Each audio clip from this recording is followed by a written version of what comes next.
Hi, my name is Ron Lehman. I'm from the Faux School in Frederick, Maryland, where I teach decorative painting workshops and complete commission projects for clients all around the world. If you're interested in classes or commissioning me, just look in the description area below this video. You'll find the website, studio phone number, and email address. Today, I'm going to show you this technique using Bernini Marmorino, Grasello, lime paint, galaxy wax, and Italian polishing wax. So let's get our tools, let's get our materials, and let's get started. So the first thing I've done to get ready for today's technique is got the surface prepared. This was MDF, medium density fiberboard, that I primed with 2 coats of Zinsser 123 to seal the surface. Then I base coated it with the quartz primer. Quartz primer is a mineral-based primer for all the Bernini line products. Interior, exterior, soap and water cleanup, tints with pigment, never paint. And that's pretty much it. I just rolled it on with a 1/4-inch nap roller. I don't want a big, heavy nap. I don't need it big and fluffy because it just makes the base coat even more textured and harder for us to work over top of. The tools for today, 824i is a trapezoid shape, rounded corners, tapered edges, polished stainless steel, welded, not riveted, which means there's no bumps coming through. High polished stainless steel gives you a better finish. Anything that's not superior stainless steel, you're going to find stuff that's been mixed with blue steel or other things. They will leave blackish blue marks on your surface when you're working in certain colors. Okay, why am I using this one? Look, this is a little sturdier trowel than the 844, and since I'm using Marmorino, this is a dedicated trowel that's specifically for textured plasters. My 844 for finishing, Grasello, fine thin plasters. Marmorino can leave little tiny scratch marks, just like Travertino and the Palladino.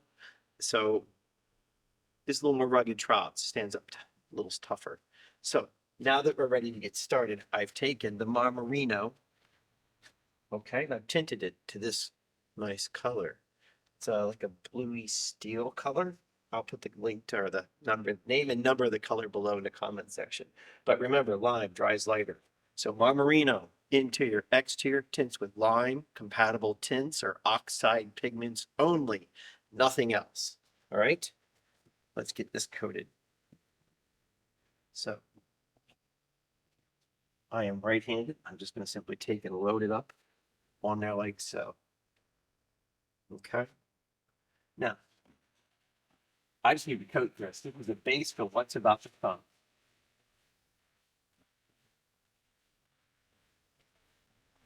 So, not meaning I'm not going to just be sloppy with it, but I don't have to be super, well, I don't have to be very cautious. Cautious is the wrong word. I don't need a flawless finish, but I don't want it crunchy and messy and foul mark. So I'm just going to put it on real quick. And I'll come back and fluff it out.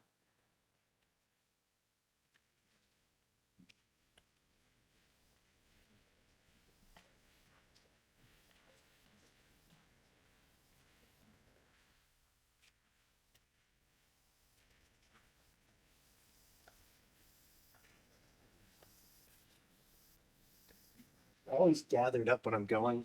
See, I'll come across. So let's do this. Cleanup pass is almost, there's the angle that I'm looking for my cleanup. Does that make sense? I'm pretty high on the edge there.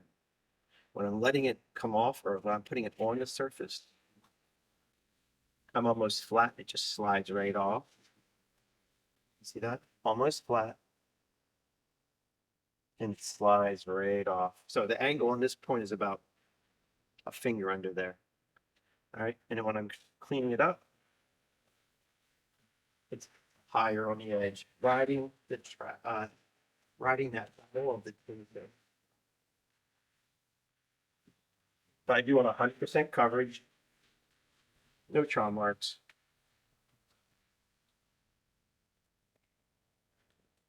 Boom.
Okay. Whew.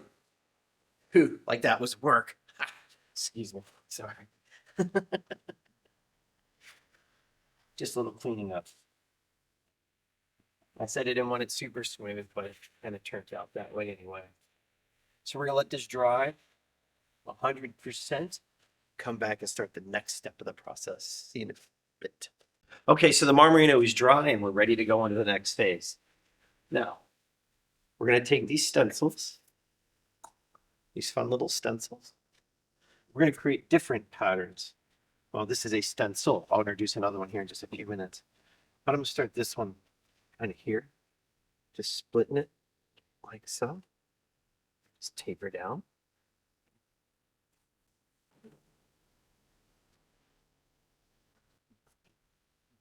Make it listen. We could have some fun. We can create a pattern going all around. This could come over here. Bounce them around for a checkerboard kind of style vibe. Or we could just do something totally random. That's what we're going to do. Because this is just one part of the process. It's going to look like an old wall that's had layers of things done to it over the decades. So this will just be part of that. Meaning things done, patterns, different textures. So in this void, I'm going to show you how to do something totally different after this is all dry. So we'll just put a couple stencils in and then I'll show you how to do it. So for the product, we have grasello. Okay, I know we use Marmorino as a base. Now we're using our grasello. The other thing I want to do is just mix this up lightly. This is distilled water. What this does is it reactivates the Marmorino. What this does is reactivate some of the Marmorino. So when we put the grasello on, it's a chemical process that creates the mechanical bond. So we're going to take some grasello that I've tinted to this. When it dries, it's going to be this warm charcoal color. I'm just going to put it on my trowel and use my trowel as a hawk. See? Put it on there. And then I take a little bit and load it like so. And just come across. So yeah, we're layering grasello and Marmorino. And the other thing is we don't have to get too perfect with this one. And it's all right to let it have some irregularities.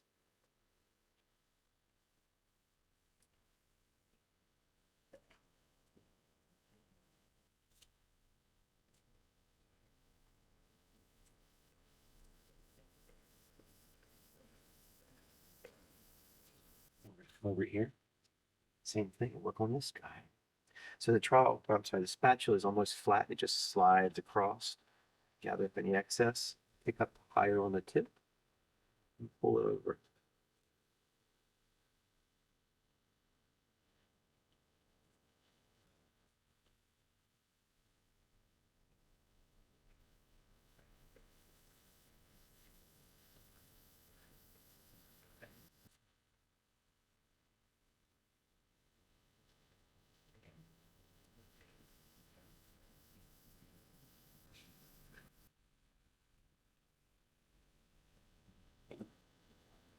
Okay, we're gonna let this sit just for a minute. Okay, this is because I sanded off that excess grasello that got on there and just wiped it off. So it's a little damp just from the moisture of the wet sponge.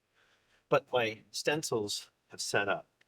Now you always hear me say, you burnish at a certain time when it's plaster's in love in that humid state. However, for this instance, we're going to break that rule because we're looking for a very worn look. We don't want it uniformly shiny. We want it to be very irregular and fun. So now that it's completely dry, we can just take our trowel. I'm just going to put it flat on here and just kind of go like so. I want to ride the edge a little bit. And what will happen is it will get some of it burnished, but not as if you were doing a true traditional grasello. We just do that all over all of them. Just here and there. And gives it that, see how it gives it that nice little warm look? See, little sheen in various areas. That's what we're going for.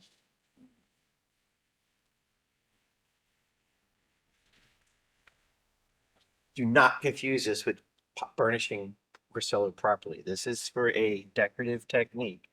Okay, just hints and pieces. If you do this on a regular grasello wall, it's going to look terrible.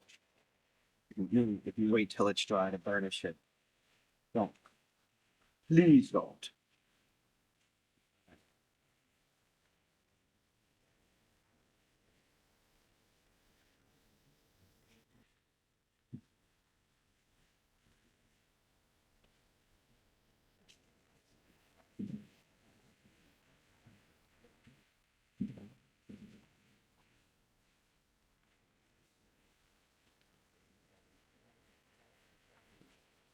Okay, now for the next step.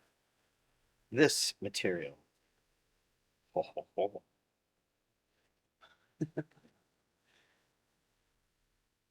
It's a piece of fabric I just picked up at the fabric store. All right. And I'm just gonna kind of position it, make sure I'm happy with it. And I'm not, it's not long enough. So we adjust it down. Now, if this is somebody's house and you're like, hey, there's no way. Yes, there is a way you can do a wall. It's called work. And you just do it. I could use little things like thumbtacks to hold it in place. Knowing what the outcome of this finish is going to be, you could use some tack adhesive on the back of it to hold it in place. You could do whole walls, but you're going to use a lot of fabric, and you're just going to have to be careful because this pattern is going to leave a seam. There's other patterns that won't. You could do this inside of panels on walls, outside of panels with something else. All kinds of possibilities. All right, but we're going to use a little water,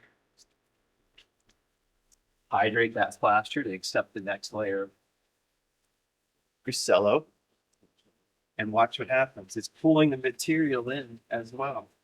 Ha ha, ha ha.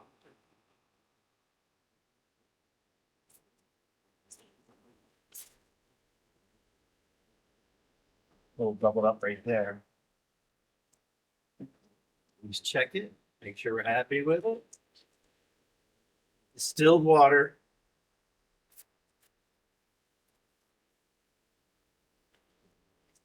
There we go.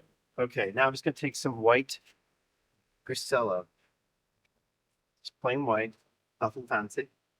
Straight out of the bucket.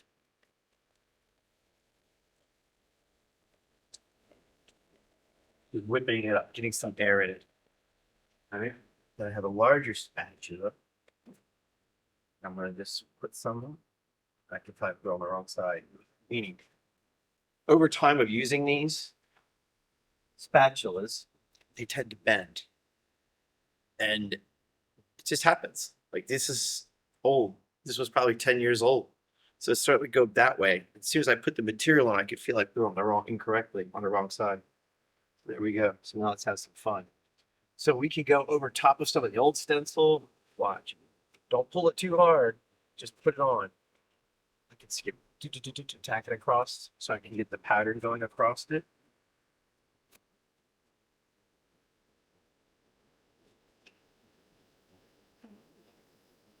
Some areas I might kind of just give it a loose little trial marks or a loose little application.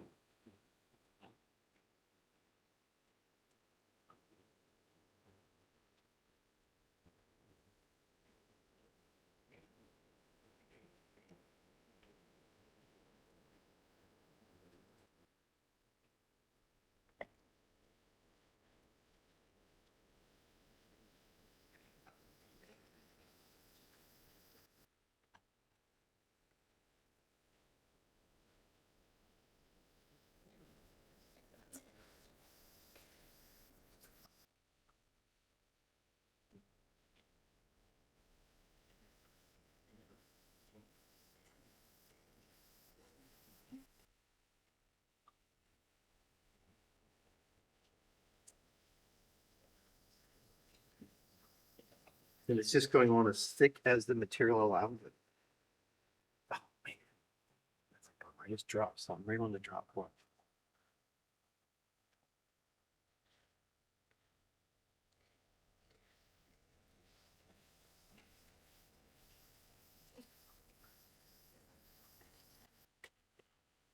Let me go get some more material. Sit tight, I shall return.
Just fluffing it up a little bit.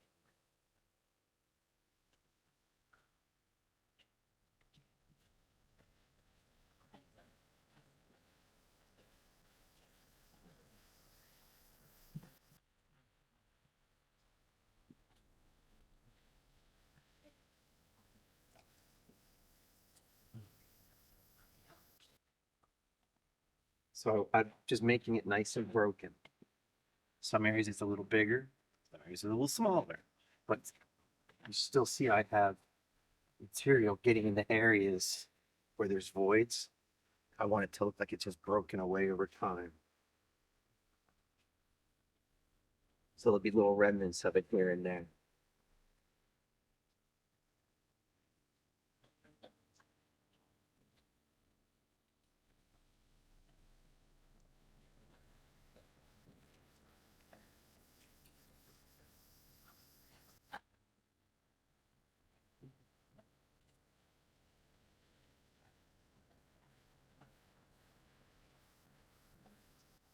Take a look, make sure we're happy, and we're not.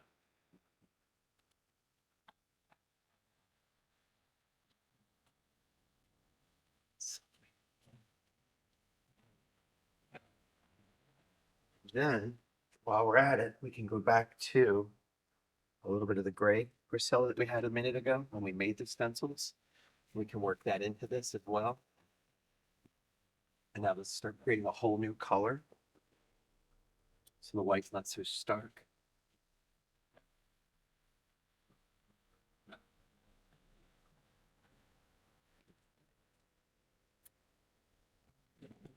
Have it, put it everywhere, sporadically everywhere, I should say. And we trowel it all different directions because now the plaster is going to start holding this material in. See? We're not going to tempt it and tease it too much.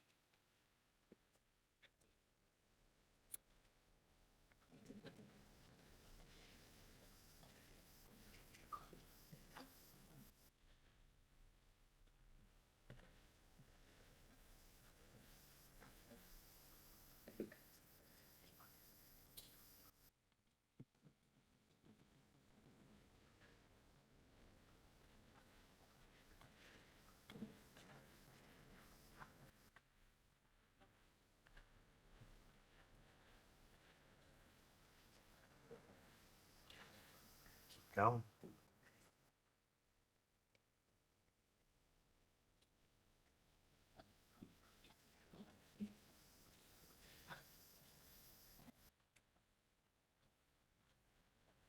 Leave it a little darker there. It's not going to hurt anything at all.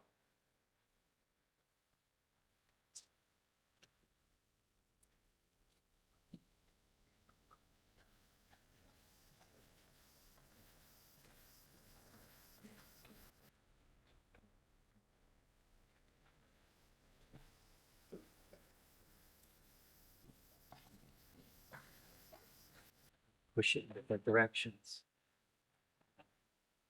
And if we want,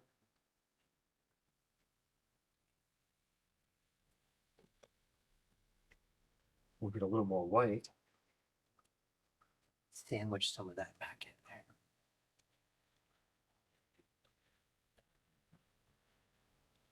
Push that grain in the middle. That's why we weren't worried about this too much. We could always come back. Isn't that fun?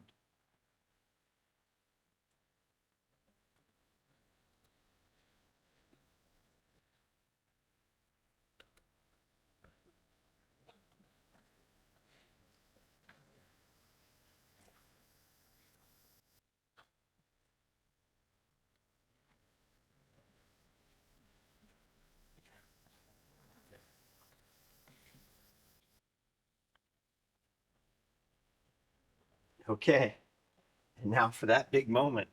Let's see.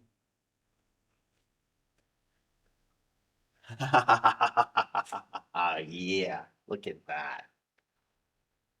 Now remember to wash this immediately. This is going to dry lighter. You're going, but the stencil's gone. It's there. It's there. It's there. Wait till this dries. Because then we're going to burnish this a little bit. Then we're going to come back and sand. And we're going to finish. Well, not finish. I guess the next step would be some lime paint. Remember, the blue is going to get lighter because we hydrated it. So it absorbed the moisture. It got darker in color. As it dries, it'll go back down. It'll get chalky. There's our grasello. And as this mixture dries down, now the white's going to become more opaque, which is fine.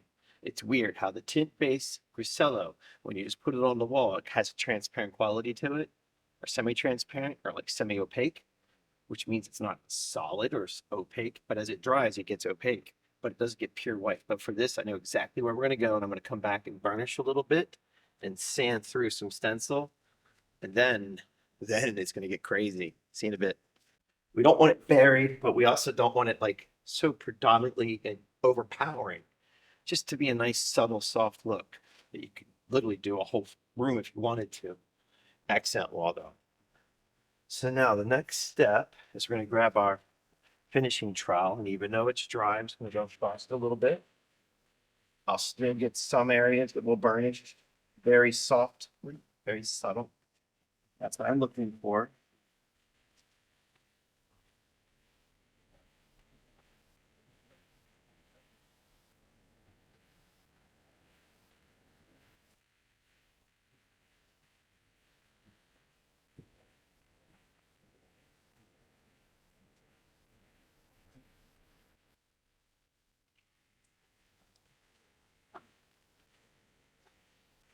Again, this is not how you would typically do a wall with grasello, but in this case, I'm just getting some areas will burnish. It's like paint. If you take any kind of paint, you rub it, it'll get shinier. Same with this. Don't use that as it's not the best way to do it, but it'll work sometimes for this instance, because you can just see it's catching the tops. Okay. Ooh. Get a rag, get some dust on there. That's just simply because there was so much material.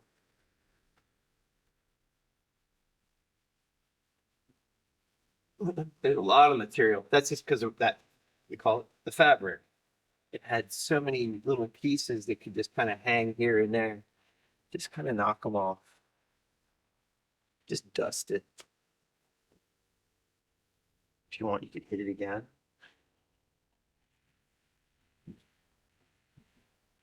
So as I was going over some of the crunchies, just poke out. I'll take a sanding block here in a second. Just to catch any more. Okay, and like I said, it's going to get a little Scotch-Brite. Nothing crazy, just to knock anything off that's still hanging out there loosely.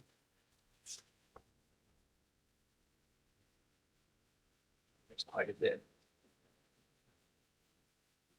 The reason I'm using this, it won't be so aggressive to cut through any of this. To accidentally, I mean, to cut through would be to sand through too hard. I can come back and hit some more of it now. And when I go over it with this, it has a different little wear. This will get, it's weird. It's, ooh, dust. Meaning it's not as aggressive as sandpaper, so it gives me more a little bit more creativity, I guess you could say. So like here, just sanding up and down, there's a stencil back in there. Let's kind of, or the sandpaper will cut through it too quickly. It'll just go right through it. You're gonna have a problem. You should be like, well, I lost all of my pattern.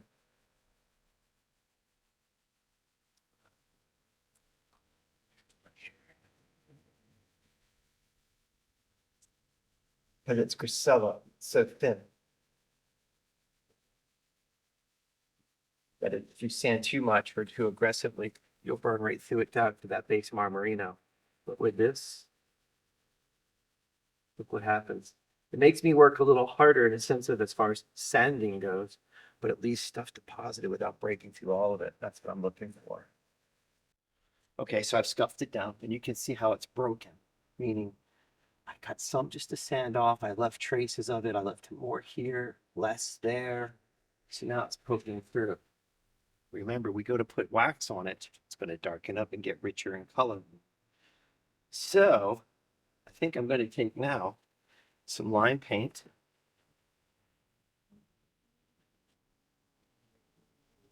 And a rag. Oops, got some tape on that rag. And what I'm going to do is use it to highlight. It gets a little too strong, you can come back and add water. I've diluted the lime paint down just about 10%, still a little heavy. We'll get liquid with it.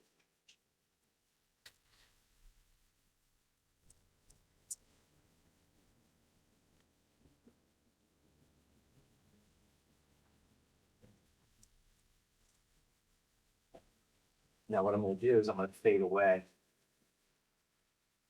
So I'm pulling the material in.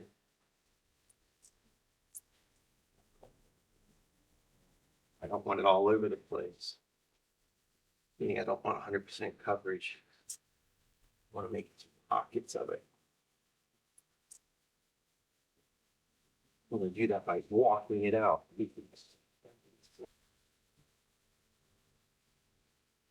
Now I'm going to get some white.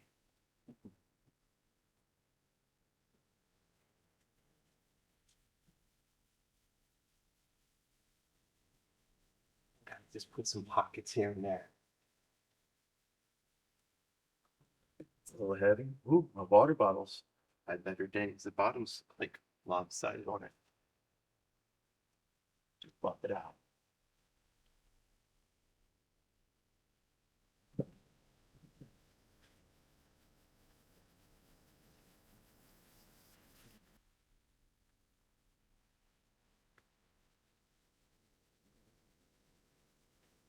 I have the colors just kind of blend together, real nice, soft and subtle, just to soften it all together. Woohoo! It went right into my little bucket. All right, let's put a little water in there. That'll prevent it from sticking so quickly or adhere diving in. I should becoming too opaque too fast. We're just going to work it out. Work it out.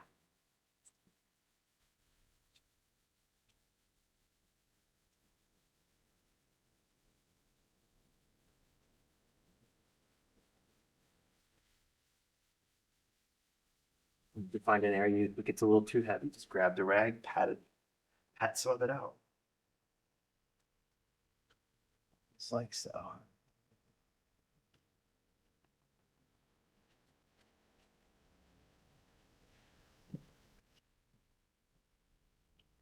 All right, we're gonna let this dry, come back and follow the next step. See you in a bit. Okay, we are dried and we are ready to finish. Now, this can be finished at this point. There's nothing wrong with it. Meaning, it's got a little bit of warmth to it from the burnish. It's got the highlights on it. But I want the whole thing to have, one, to be sealed. So if someone spills something on it, cooking oils or ketchup, grape juice or wine or something, it'll stain, but it won't, yeah, it'll stain. So I don't want it to stain.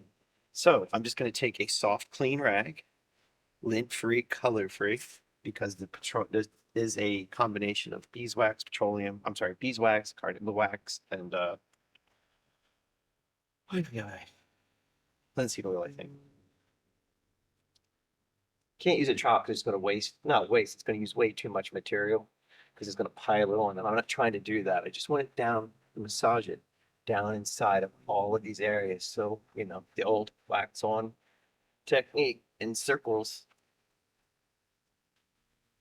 And the wax is going to punch up a lot of the colors that we're using. So it's going to bring some things to life, richens them up a little bit.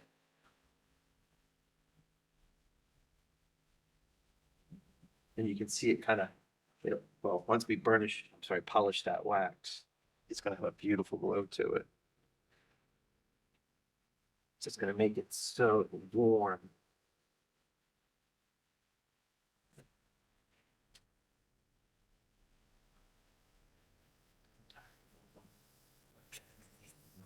Like silly.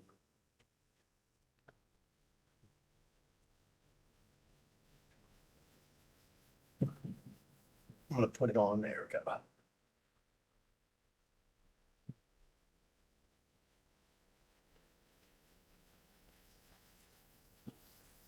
Almost got away from me.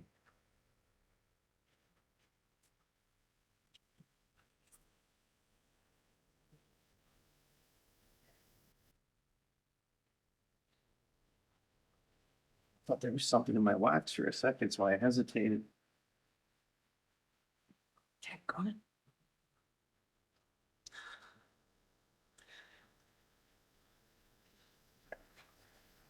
Keeps jumping out of my hand. My bad. Not bad, just my left hand. Sometimes I'm more awkward with it. Well, that's way too much wax. Holy cow. Doesn't matter. We're going to massage it all in anyway. We need it. You're just drinking it up down here in this corner. I mean, it already drank it in. It's so porous. Remember, there's a lot of texture here. That's why. If you burnish the plaster and close it up, it's not going to want to drink all this wax up. It's all right. You know, she's sealed. I also know I'm putting on probably a little too thick, but it's okay because I'll come back, flip the rag around, and just pull it off. Just like so. There's not much there now. I just soak it right in, which is good. That means you know it's sealing the surface. Hit this bottom corner. Too much out of there again.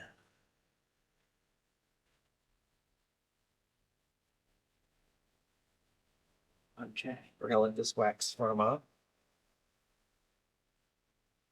And then come back and polish it. See you in a bit. Okay, our wax is firmed up, dry for lack of a better term, but it's ready to polish. Clean, lint-free, color-free rag, because we don't want any colors to pull out of this, like the dyes in his shirt. We don't want this to go into that. So we're just gonna come in here and lightly polish it out.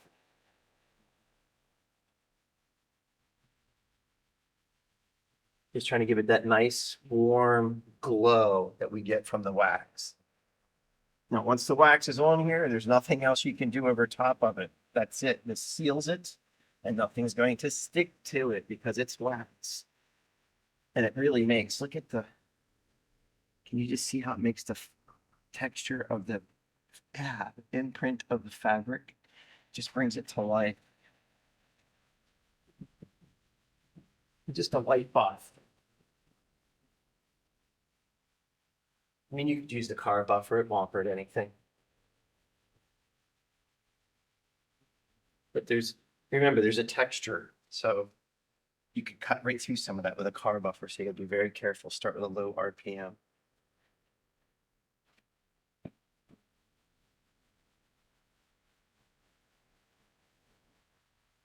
Meaning you burn through the wax, not necessarily burn through the wax, but you could very well break through a piece of plaster because those things go at a crazy speed. Just take your time.